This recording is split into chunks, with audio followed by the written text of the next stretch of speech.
When I first saw the farmhouse, it looked exactly like the sort of place people move to when they want to start over. Faded white paint, a wraparound porch sagging under the weight of years, and a field that rolled out to a line of woods at the horizon. After the divorce, it was the silence I wanted most. My realtor Marla was warm but oddly brisk when she showed me around, almost as if she wanted to finish before sunset. She gestured through each room, describing the vintage character, the good bones, and the original features. The house had a chill to it, though. Not cold, just still. The way air feels in a church after the last person leaves. When we reached the second floor, she skipped one door entirely, a narrow one beside the linen closet. "What's in there?" I asked. "Attic access," she said quickly. Then, with an edge in her voice, "You'll want to leave that closed. Old insulation, loose boards, unsafe." She moved on before I could respond. That night, after I signed the papers and moved in, I stood in the upstairs hallway staring at that same narrow door. Her warning replayed in my head, not unkind but firm. It reminded me of how adults talk to children about matches or knives.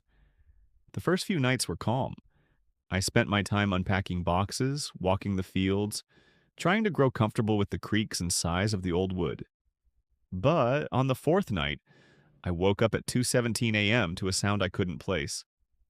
Not wind, not pipes, not the settling of beams. It was footsteps, slow, deliberate, above me. The ceiling groaned once, then twice, as if someone were pacing back and forth just beyond the plaster. My heart pounded as I turned on the bedside lamp. The sound stopped immediately, swallowed by the house's silence. I told myself it was rodents, maybe raccoons, but the steps were too heavy, too human. When morning came, I looked up at the ceiling again and saw a faint dust trail, as though something had recently been disturbed. That's when I realized the footsteps had stopped exactly above my bed. That night, I decided to break the one rule Marla had given me and open the attic door. All day, the thought of that narrow attic door nagged at me. I tried to distract myself, unpacking, cleaning, even driving into the nearby town of Maple Hollow for groceries. But the sound of those footsteps clung to me like static. Every time I pictured the ceiling above my bed, I felt a weight pressing down, as if someone were standing just out of reach, waiting. When I returned home that evening, the house seemed even quieter than before. The light was fading, and the air inside had that cool, hollow feel of a place that's been empty too long. I poured a glass of wine, told myself I was being ridiculous, and climbed the stairs. The narrow door looked smaller than I remembered. Its paint was cracked, the handle tarnished. When I turned it, it didn't budge. Locked. That gave me pause. Marla had never mentioned a lock. I crouched down, examining it closer. The keyhole was old-fashioned, wide enough to see through if I angled my eye just right. I bent down and peered inside, expecting darkness. But there was a faint glint. Something metallic. I stepped back uneasy and went to find the set of old keys the previous owner had left in a tin on the kitchen counter. Half a dozen rusty shapes, each unique. One by one, I tried them until the smallest key clicked. The sound was louder than I expected, like the house itself exhaled. The door creaked open an inch, releasing a puff of stale air and the faint scent of cedar and dust. My flashlight beam cut through the narrow opening, catching on floating motes and old wooden beams. There was a pull-down ladder inside, folded up against the ceiling. I hesitated. It was absurd how hard my heart was beating. I told myself I'd just take a quick look, make sure there weren't animals nesting or a leak in the roof. I tugged the cord. The ladder came down with a dry rasp. The attic space above was silent, but it had that charged feeling of somewhere not entirely empty. I climbed halfway up, shining the light around. Old furniture, a trunk, something draped in canvas, nothing alive. And then I heard it again, the unmistakable creak of a footstep. But this time it wasn't above me. It was beside me, in the attic's shadowed corner. When my flashlight beam swung toward the sound, it landed on a shape half hidden beneath the tarp. and what looked like the edge of a wooden chest, carved with initials I recognized. My own. For a long moment, I didn't move. The beam of my flashlight quivered slightly, reflecting the tremor in my hands. There, beneath the dust and cobwebs, was a chest. Old, cedar by the smell of it, its lid carved with looping letters that spelled out EH, my initials. It made no sense. I'd only bought the house 2 weeks ago. I'd never been within 100 miles of Hollow Creek before this. But those letters were clean, freshly carved even, the edges sharp against the worn grain. I stepped closer, the boards creaking under my weight. The air was thick with the dry smell of insulation and time. I pulled the tarp off completely, revealing more of the chest. It was solid, heavy-looking, bound with tarnished brass fittings. A small padlock dangled from the latch, its clasp rusted open. Whoever had been up here last hadn't locked it properly. My hand hovered over the lid. Every instinct told me to leave it alone, to go back downstairs and pretend I'd never heard the footsteps, never seen the chest, never come up here at all. But curiosity, or maybe something deeper, might push through. I lifted the lid. Inside was a collection of neatly folded linens, yellowed with age, and beneath them, a small stack of books and letters tied with faded ribbon. The smell of old paper rose up like breath from another life. I untied one bundle. The first letter was dated June 12th, 1973. It was written in looping cursive and addressed to Dearest Evelyn. My name. The letter wasn't signed. The words were affectionate, almost desperate. I'm sorry I had to leave it there, but you'll understand when the time comes. It belongs to you as it always has. My pulse hammered in my ears. Beneath the letters was a leather-bound book, cracked along the spine, a diary. Inside the cover, in faded ink, was a name I didn't recognize. Margaret Hale. The entries began in the 1950s. Short notes about farm life, her husband's illness, the loneliness of the fields. But the tone shifted as I flipped through. By 1959, the entries were paranoid, fragmented. Mentions of noises above the house, of someone walking when the lights went out. One passage made me stop cold. He says she will come for what's hers. The girl with my name, the one he wrote about, the air around me felt suddenly heavier, the silence deeper than before. As I closed the diary, a voice, faint but unmistakable, whispered my name from the dark corner of the attic. The sound froze me where I knelt. My name. Evelyn? Spoken softly, drawn out like breath escaping between teeth. For a few seconds, I couldn't tell if it had come from behind me, from the shadows ahead, or from inside my own skull. The attic seemed to contract around me, beams and boxes closing in. I turned the flashlight toward the far corner. Nothing moved. The beam landed on an old rocking chair, its seat thick with dust, one runner slightly lifted as if it had just been nudged. My throat went dry. Hello? I managed. My voice cracked. Is someone there?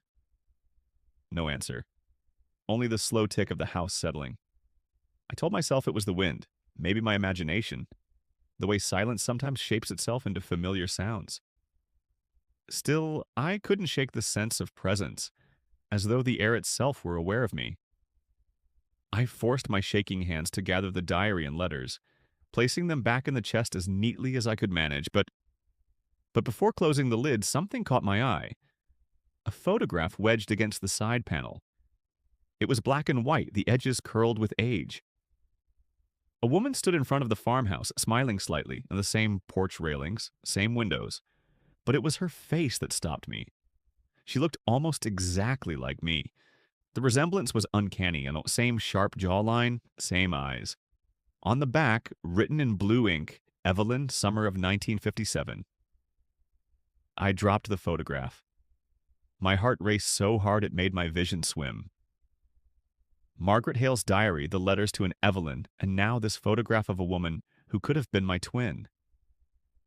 The whisper came again, closer this time, not angry but pleading. Don't leave. I bolted. My knees scraped against the ladder as I half fell down it, slamming the attic door shut behind me. My breath came in sharp bursts. I pressed my back against the wall of the hallway, staring at the handle, waiting for it to turn. But it didn't. The rest of the night, I sat in the kitchen with every light on, the diary and photographs spread out before me like pieces of a puzzle I didn't want to solve. As dawn broke pale and thin across the windows, I noticed something on the back of the last diary page, a faint penciled address. It wasn't mine. It was Marla's. That morning, I drove straight to my realtor's office, the diary on the passenger seat, and a single question burning in my mind. What did she know about Evelyn Hale? Marla's office was in town, tucked between an antique store and a bakery that smelled like cinnamon and butter. When I walked in, she looked up from her computer and smiled. Or tried to. Her expression faltered the instant she saw the diary in my hands. "Evelyn," she said slowly, voice measured, "you look pale. Is everything all right?" I placed the diary on her desk. "You told me not to open the attic," I said. "Why?" Her hand hovered over the cover but didn't touch it. "That house is old," she began. "It's got history.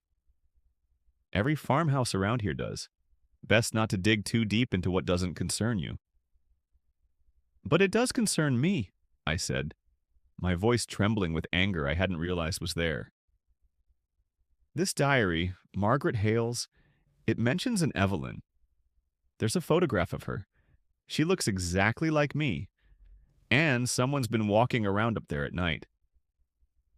Marla's eyes darted to the window as though checking if anyone could hear. "You need to leave that place," she whispered. "Tonight if you can."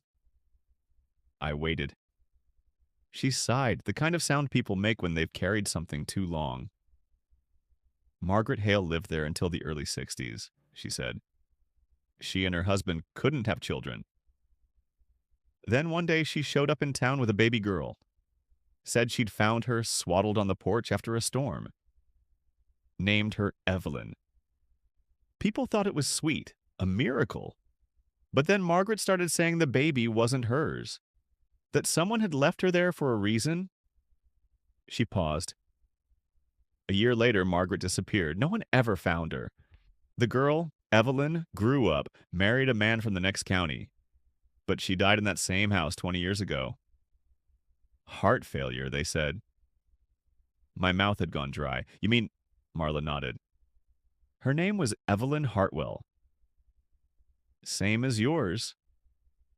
For a moment, the world felt paper thin, fragile, translucent. I thought of the initials carved into the chest. E.H. My name. Her name. When I left the office, the wind had picked up, carrying the scent of rain. I started the car, but before pulling away, I looked back through the glass storefront. Marla was still watching me, and she looked terrified.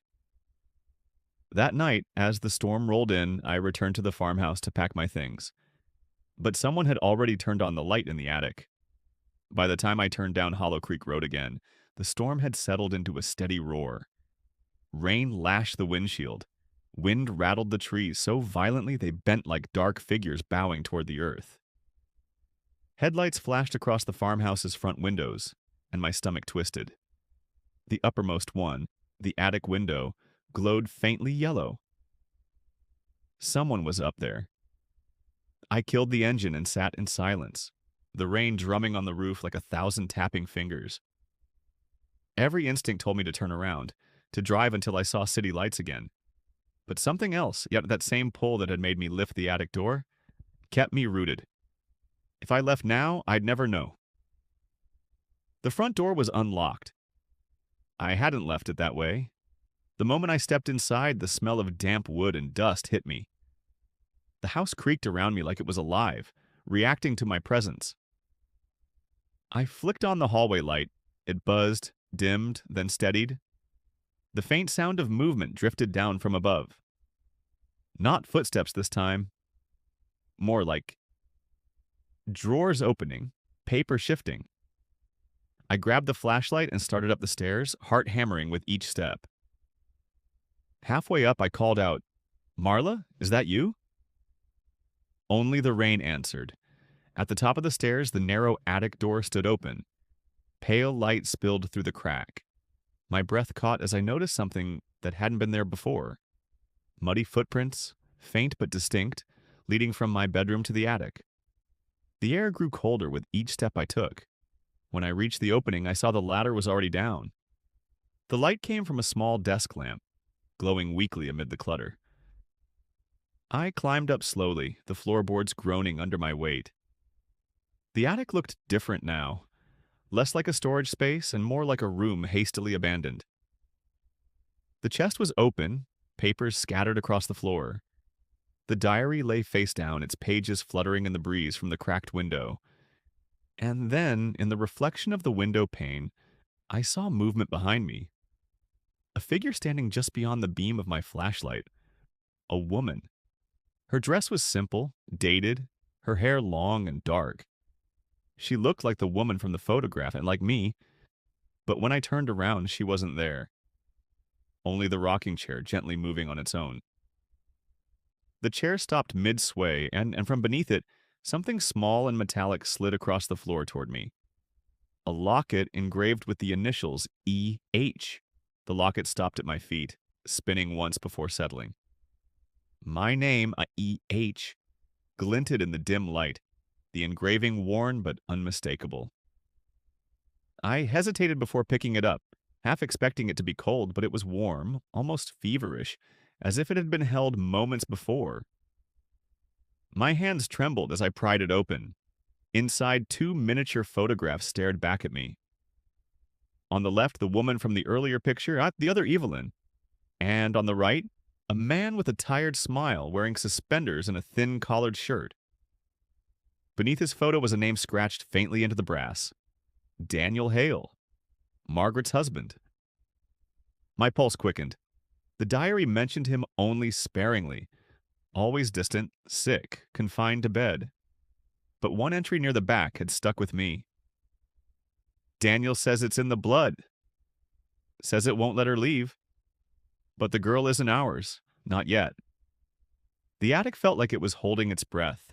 I crouched, gathering the papers that had scattered across the floor, scanning for something, anything, that would explain how this house, these people, and I were connected.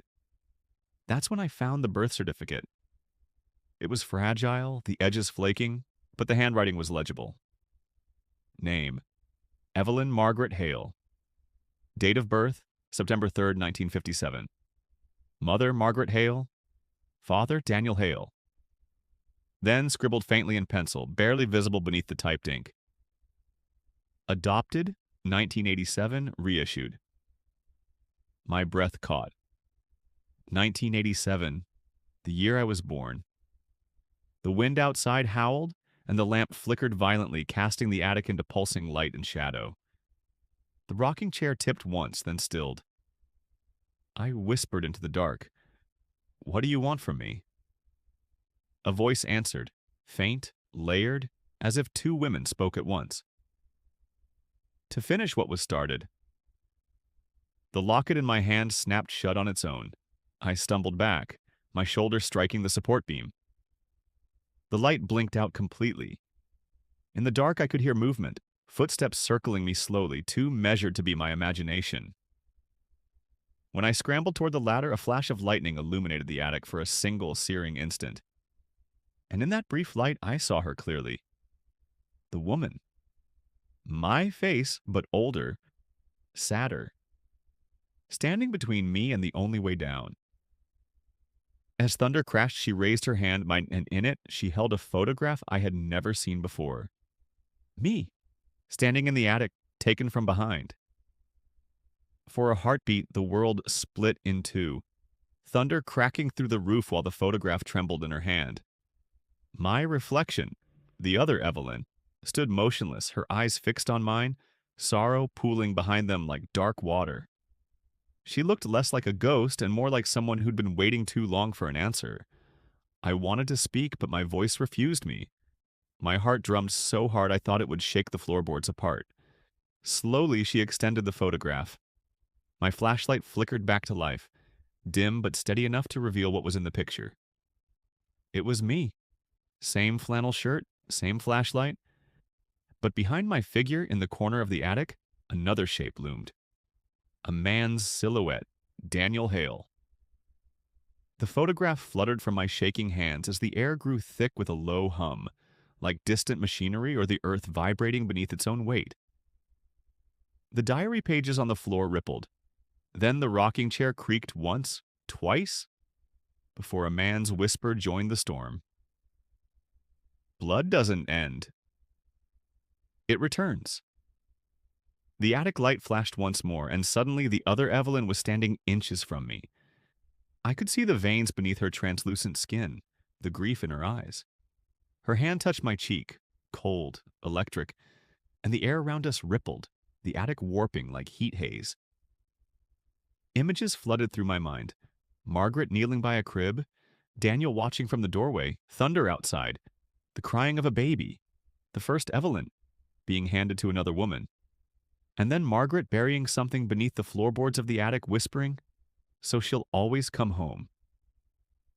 When I blinked, the other Evelyn was gone. The storm had quieted. The attic was still. Only the faint smell of cedar and old paper lingered. I sank to the floor, the diary beside me, and pried up one of the warped boards where the rocking chair had sat. Beneath it was a small box, the same cedar, the same brass fittings as the chest. Inside lay a folded note brittle with age. To whoever bears her name, you were never lost, only returned. The house will remember, even if you forget. The rain had stopped by the time I went downstairs. Dawn seeped through the windows, turning the fields silver. The house felt different now, lighter, maybe even grateful. I placed the locket on the kitchen counter beside the diary and turned to leave. But as I reached the door, a soft creak came from above, the sound of the rocking chair moving once more. And faintly from the attic came a whisper I almost mistook for wind. "Welcome home, Evelyn."